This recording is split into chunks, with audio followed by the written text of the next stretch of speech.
Écrire ses personnages, sujet compliqué pour certains, pas tant que ça au final. J'hésite entre une ou deux étoiles sur trois, on va dire 2 étoiles sur 3. On est sur quelque chose qui n'est pas si compliqué que ça. Si vous pensez que c'est compliqué, c'est que peut-être peut-être que vous dites que c'est une tâche très importante et que vous paniquez un peu à l'idée de le faire. Sachez que naturellement, vos personnages s'écriront tout seuls à partir du moment où vous savez où vous allez avec eux. Mais avant d'aller plus loin, on va se poser une bonne question. Vous avez certainement un héros en tête. Vous avez déjà un univers en tête. Posez-vous la question. Est-ce que le héros que j'ai choisi est la bonne personne pour raconter au mieux ce que je veux raconter dans cet univers?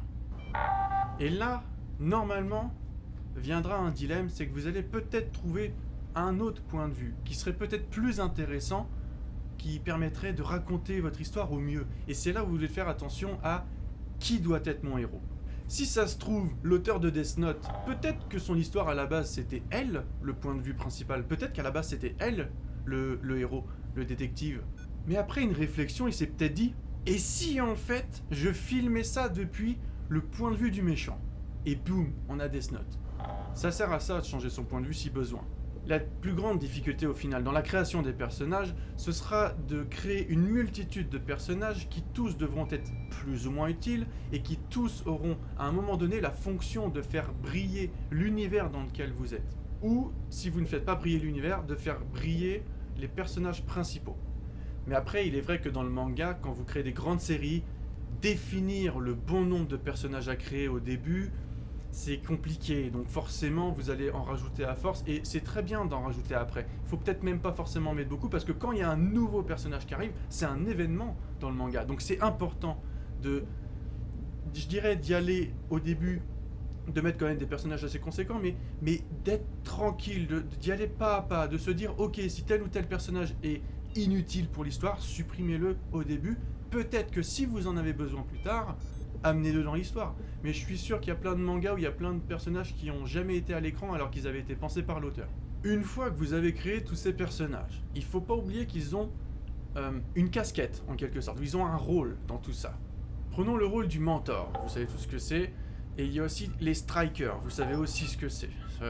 Le mentor, c'est le sensei, c'est celui qui t'apprend, c'est celui qui est le professeur du héros.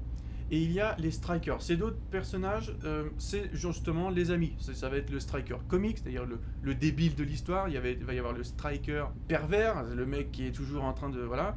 Il peut y avoir la fille striker complètement amoureuse du héros, qui sert à rien, qui crie juste le nom du héros. Enfin, vous voyez, tous ces personnages-là qui vont graviter autour de lui, qui sont globalement ses amis. On appelle ça striker, je sais pas pourquoi, me demandez pas pourquoi, on m'a dit que c'était comme ça. Tous ces personnages-là gravitent autour donc du protagoniste. Très important, il s'agit donc de votre héros. Le protagoniste, lui, est là pour véhiculer la morale de l'histoire. Et ça s'arrête globalement là. Et c'est pour ça que pour véhiculer la morale de l'histoire, il faut lui définir un but. Ça me sidère, les gens. Ça me sidère de voir un nombre incalculable de mangas sortir, mangas français, où le but du héros n'est même pas défini d'entrée de jeu. En parlant de but et de morale, il y a un personnage qui a le même but que le héros, mais qui n'a pas de morale. Il s'agit de l'antagoniste. Et oui, c'est l'antagoniste. C'est un personnage souvent rival, parfois ça dépend, c'est pas forcément le rival. Un antagoniste, par exemple, très connu dans l'univers de Star Wars, c'est Dark Vador.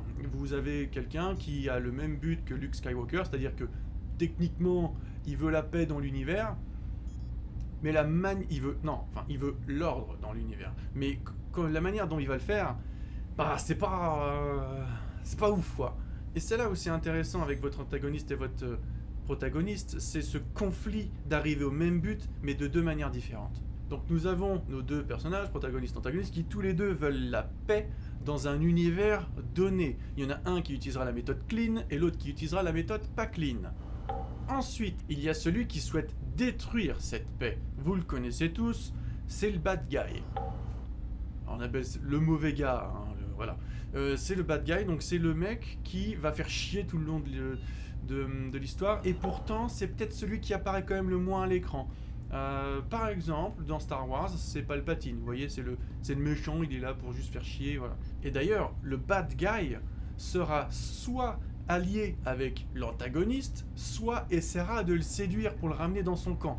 Puisque de toute façon, a priori, moralement, il est quand même pas ouf, l'antagoniste. Donc, c'est là où il va tenter d'être séduit. À vous de voir s'il va rejoindre son camp ou pas. À vous de voir si au final il se dit « Ouais, non mec, tu vas trop loin. » À vous de voir. Et c'est déjà à peu près tout ce qu'on peut dire sur les personnages, à part ce noyau dur. Pour le reste, vous pouvez créer plus ou moins ce que vous voulez. Parce que, en fait, une histoire, écrire des personnages, ça reste quelque chose de très intime, au final. Alors, pour créer d'autres personnages, il y a bien une autre technique qui consiste à leur créer des dimensions. C'est-à-dire que si jamais celui-ci n'a pas clairement de but dans l'histoire, vous pouvez au moins lui donner quelques rebondissements mentaux en lui donnant des dimensions. Donc, première dimension, deuxième dimension, troisième dimension. J'ai déjà fait une vidéo sur ce sujet, vidéo longue, mais... on va faire la version courte maintenant. Vous pouvez jouer sur la première dimension du héros, c'est-à-dire que c'est en gros ce à quoi ressemble votre héros face aux gens. Prenons un exemple tout simple, retournons sur Death Note. Nous avons Light Yagami, admettons c'est notre héros.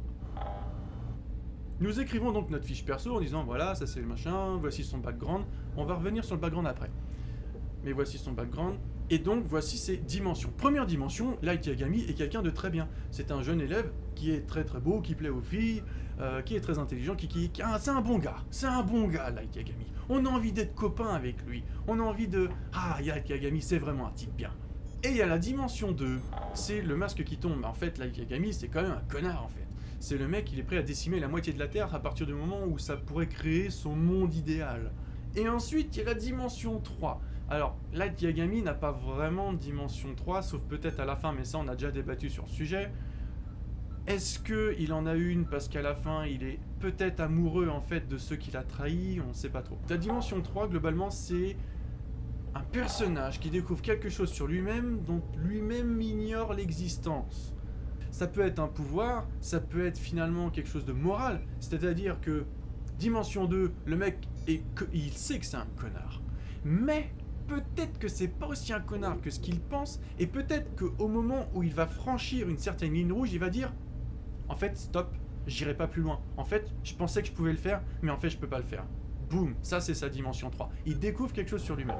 Vous devez écrire ces dimensions globalement sur tous les personnages, mais attention, sachez qu'un personnage n'a pas forcément 3 dimensions. Certains n'ont qu'une dimension, c'est ce qu'on appelle un personnage fonction. Par exemple, dans le Disney de l'Atlantide, la taupe, elle creuse. Le mec avec ses explosifs, il fait péter des trucs. Et puis la vieille, elle râle. Voilà.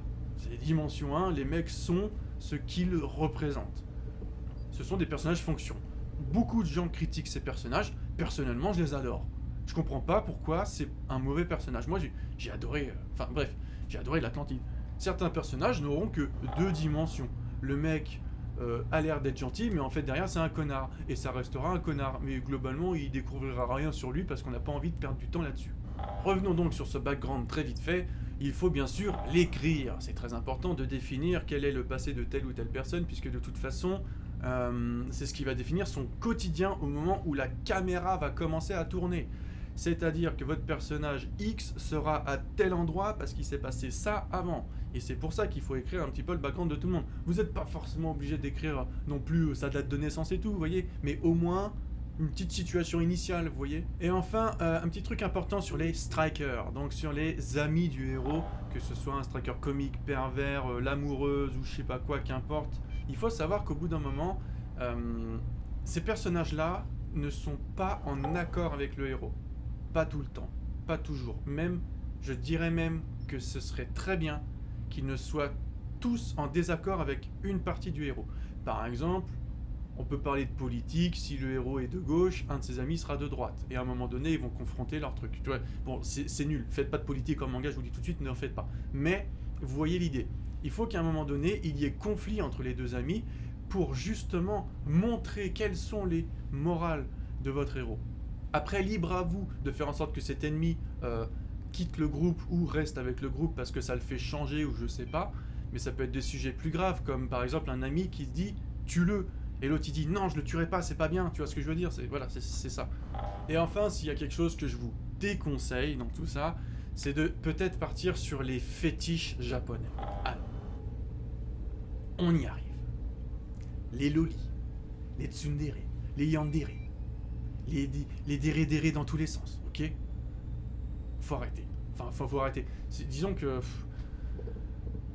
ça peut être une base de construction d'un personnage, d'accord. Tu prends un cliché japonais, un fétiche, parce que les mecs ils kiffent ça là-bas, ils en peuvent plus, c'est leur truc, tu vois. Mais en France, je suis désolé, une tsundere, en France, comment ça se traduit, comment tu traduis ça en France? C'est une fille qui est amoureuse du héros, mais qui lui en met plein la gueule parce qu'elle veut pas lui dire qu'elle est amoureuse. C'est une pauvre meuf, hein. Je suis désolé, c'est juste une pauvre meuf, quoi. Enfin, bref, sur ces belles paroles, nous sommes arrivés au bout de ce sujet. Il y a du taf quand même, hein, tout ça à écrire. Allez, au boulot.